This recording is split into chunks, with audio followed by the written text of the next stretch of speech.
Thanks for listening to our podcast, Unmetered. As a member-owned, not-for-profit electric cooperative, our focus is on providing affordable, reliable, safe electricity and outstanding member service.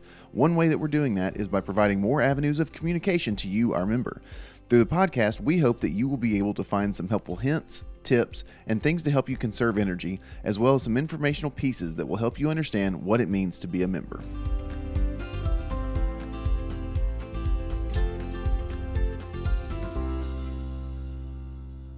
Welcome back to Unmetered. In continuing with our series with Middle Tennessee Electric membership leadership, we have Dan Dement, Vice President of Operations, here with us today. Dan, welcome to Unmetered. Thanks for stopping by. A couple quick housekeeping notes. First, if you haven't signed up for Sharing Change, get out there, do it. It takes just a couple minutes, you round your bill up, you're helping people out in your local area, take care of it. Cooperative Solar. Such a cool program. Go out there and check it out. Check our website out, mtemc.com/cooperative solar. Learn a little bit more about solar, how you can make some differences. It's an awesome program, pretty simple to do, pretty good information out there. So check them out. Dan, thanks for coming. We have just kind of a list of questions here. We've asked some of your peers, some of the other leadership, same list of questions. And it's really just to kind of get to know you a little bit better, get to, not only for our employees, but for our membership, to let them understand and know, who our leadership is, and just kind of some of the way that they got to where they are. And then we're going to ask you some personal questions just to get to know you a little bit better. So I'll just jump into it, Dan. How long have you been with Middle Tennessee Electric? Okay, I've been with Middle Tennessee for 27 years full-time. Before that, working, I started as a senior in high school and worked that senior year and then 5 years through college part-time. So, and then got offered a full-time position, so 27 full-time years. And now, how did you get to, obviously when you started, I mean, you didn't just jump into the Vice President of Operations job, so kind of walk me through where, even including high school, was it a co-op program, or how did that all Not really. Early on, as a senior, I was taking drafting in school and enjoyed drafting, so a few connections here at the co-op led to an interview, and I got hired in the drafting department part-time, working there doing that, and AutoCAD came on years later, worked through all of that all the way through college, and then once I graduated college, got offered the full-time position. So now is on the draftsman side, that's under the engineering side, though. That's not where you are now, right? Correct. So you didn't even come in on the operations side when you first started. I Okay. didn't. So how long were you a draftsman? I was a draftsman 5 years. Okay. And then where did you? Well, I started full-time in the engineering department doing field engineering work, road projects and system upgrade projects. I worked in there for probably 5 years. Went to the Murfreesboro office to do service engineering work for new service hookups, commercial hookups, and worked in that department for several years before. I've moved around a lot. Right. Worked in energy services doing heat pump loans. That's over on our side of the house. On your side of the house. 5 or 6 years doing that, working with TVA in that program. Going back into the leadership position in engineering, overseeing the local office engineering. I did a little bit of work in operations as assistant supervisor before getting selected as Vice President of District Services. Held that position for about 5 years. And then the Vice President of Operations came open. So that's kind of where I landed. So you pretty much, you have done, I mean, you've walked the corporate ladder. I mean, from the beginning, I mean, from the very, I don't want to say the bottom, but I mean, you've just progressively worked your way up. Everything but accounting, and they wouldn't let me have the money. Well, we had Cindy on here, and I don't know that I would want to, I mean, she runs a tight ship over there, and I'm not a numbers guy. So I'm not either. So how has, in the 27 years that you've been here, how have you seen the cooperative change? I mean, from the very beginning till now. It's changed a lot. When I first started, we had just turned 50,000 members. I remember that. We had a big little celebration about 50,000. That was a big deal. Today we have over 215,000. So just the size and our membership has increased. Technology has increased. The things that we're using technology for Just this very podcast is something that we never would have thought of back Right. then. The way we do our mapping, meter reading, all of that is just changed. So Dan, tell me now. Operations is a pretty big group. So kind of give me a little rundown of what falls under operations, under the operational umbrella. Sure. Operations is pretty much the center hub of the electric company in my mind.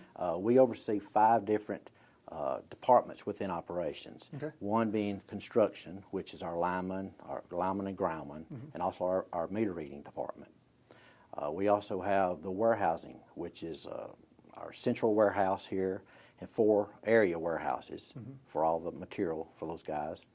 Our vegetation management department, or sometimes called a right-of-way department, they fall under operations also. We keep the lines cut back, you know, from trees growing in. Fleet management, we oversee all of the fleet, everything with wheels, so we take care of that. Also, we have about 320 or 30 pieces of equipment that we oversee and keep maintained. And then our system control, which oversees the 24-hour viewing of the entire system, what it looks like. So when members think about operations, it's not just, and I say this half lightly, it's not just the linemen out there. I mean, there's a whole lot more.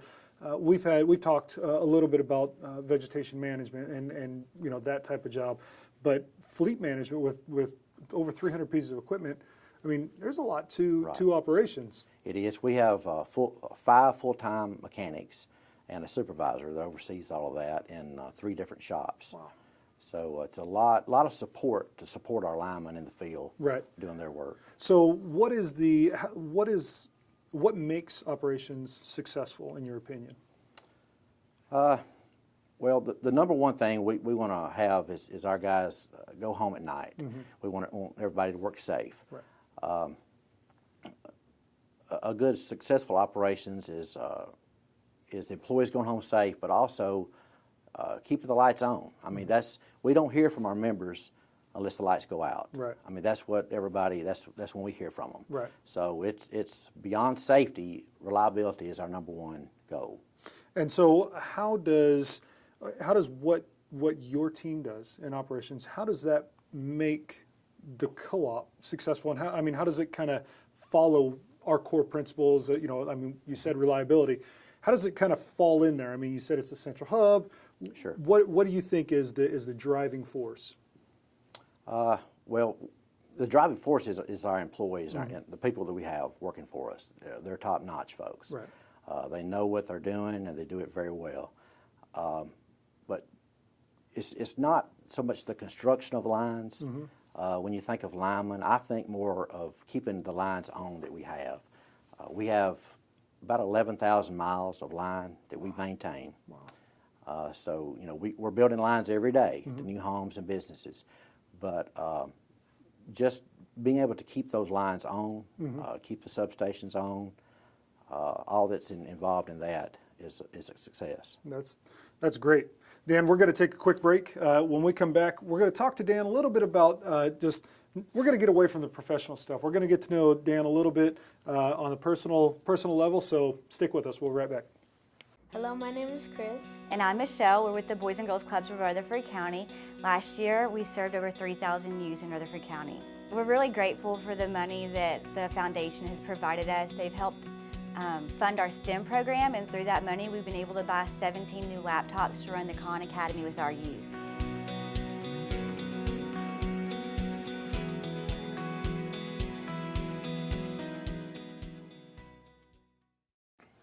Thanks for coming back. We're talking to Dan Dement, Vice President of Operations here at Middle Tennessee Electric. We just got done talking a little bit about some of his professional career, some of the things that makes operations successful. But as you know, if you've tuned into these type of podcasts, to our leadership podcasts before, we have some personal questions too. If you haven't checked them out, the other ones that we've done, go back, look at them, because there's some really great information. Dan, so these are kind of the fun questions that really let folks know that, you know, we're not just business is what we're here for, but I mean, you're a person, you know, and so we like to just ask some lighter questions just to get to know you a little better. So what is the one thing that makes you the happiest? Well, it would be my family and my children. Just having them around every night is neat to have, and hear their stories of the day. That's probably the best thing. So who would you consider as your hero? The one person that you look up to? Sure. It'd be my dad. Yeah. I still call him a lot, talk to him, ask him some questions, just get his advice on things. Yeah. And he's been a lot of support just through college, working here, as I progressed here. I've leaned on him, asked his opinion, and I value that a lot. That's I have a similar relationship. That's awesome. Yeah. So are you a traveler? Do you get out? A little bit. Yeah. I do. Where's your favorite place to visit? It would be New Orleans. Really? Can I ask why? Is it just the culture? Well, or? The culture. They've got good food. They really do. My wife and I, every time, we always look forward to that trip when we get to go there. Yeah. So, What's your favorite thing to eat in New Orleans? Just all the Cajun food. Really, you're a Cajun fan? The Yeah. spicy food. Yeah. So the one of the controversial questions, I guess. Favorite sports team? I like sports a lot. I don't follow a lot of professional sports. I do support my local MTSU here. I went to school there. I support them basketball and football, Yeah. and really enjoy going to their games. It's a good hometown answer right there. Yeah. I mean, some others, they went to Knoxville, Yeah. some went to... And they're all good. I enjoy Knoxville too, Yeah. but you need to support your home team. That's right. I like it. Dan, we'll wrap this up. I'll ask you one more question. And this is I always love this question because it's just a fun one. I know where I fall, but there's two types of people in the world. The ones that like amusement park rides and the ones that don't. Which side of the fence do you fall on? Are you an amusement park guy? Well, unfortunately, my family loves amusement parks. I don't really care for them. I'll go and I'll ride, but it's not the best thing that I like. We sit on the same side of the fence Okay. because I'm there too. Good. That's good. Yeah. Dan, we appreciate you coming by, and stopping by and opening up, telling us a little bit about your career, a little bit about the team that you lead, and just opening up and having a little fun with us. Join us next time. We're going to actually, this podcast couldn't be more perfect timing because coming up, we're actually going to talk to some of the folks that Dan at a higher level overseas. We're going to actually talk to some of our linemen and really just kind of tell their story in the sense of how they got to where they are. We're going to take a little bit of this question, a little bit of these questions, ask them, and really just get to know them, get to know the journey that linemen take to get to where they are. The climb the pole, if you will. So we'll see you next time. Dan, thanks for coming by. Thank you for having me. Thank you. Unmetered is brought to you by Middle Tennessee Electric.